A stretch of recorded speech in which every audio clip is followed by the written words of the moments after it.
PPR outbreak ಆಗಿದೆ. ಕುರಿ ಮತ್ತು ಮೇಕೆಗಳಲ್ಲಿ ಹರಡುವ ಈ ರೋಗವು ಮೇಕೆಗಳಲ್ಲಿ ತೀವ್ರ ಸಾಂಕ್ರಾಮಿಕ ರೋಗ ಹರಡುವಿಕೆ ಲಸಿಕೆ ಹಾಕದ ಕುರಿ ಮತ್ತು ಮೇಕೆಗಳಲ್ಲಿ ಕಂಡುಬರುತ್ತದೆ. ಈ ವೈರಸ್ ರೋಗವು ಪ್ರಾಣಿಗಳಿಗೆ ಶೇಕಡಾ 90% ಹೆಚ್ಚು ಪ್ರಾಣಿಗಳಿಗೆ ಸೋಂಕಿಸಬಹುದು ಮತ್ತು ಸಾಯುವ ಪ್ರಮಾಣ 70% ಹೆಚ್ಚಿದೆ.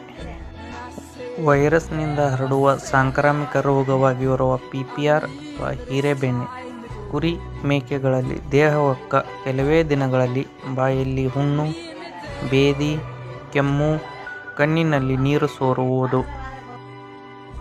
ಪಿಪಿಆರ್ ಅನ್ನು ನಿಯಂತ್ರಿಸಲು ವ್ಯಾಕ್ಸಿನೇಷನ್ ಅತ್ಯಂತ ಪರಿಣಾಮಕಾರಿ ಮಾರ್ಗವಾಗಿದೆ. ಒಂದು ವೇಳೆ ಔಟ್ಬ್ರೇಕ್ ಕಂಡುಬಂದಲ್ಲಿ ಹತ್ತಿರದ ಪಶುವೈದ್ಯರನ್ನು ಸಂಪರ್ಕಿಸಿ ರೋಗಗ್ರಸ್ತ ಮೇಕೆ, ಕುರಿಗಳಿಗೆ ಜ್ವರಕ್ಕೆ ಮದ್ದು ಮತ್ತು ಆಂಟಿಬಯೋಟಿಕ್ಸ್ ಅನ್ನು ಹಾಕಿಸಿಕೊಳ್ಳಿ.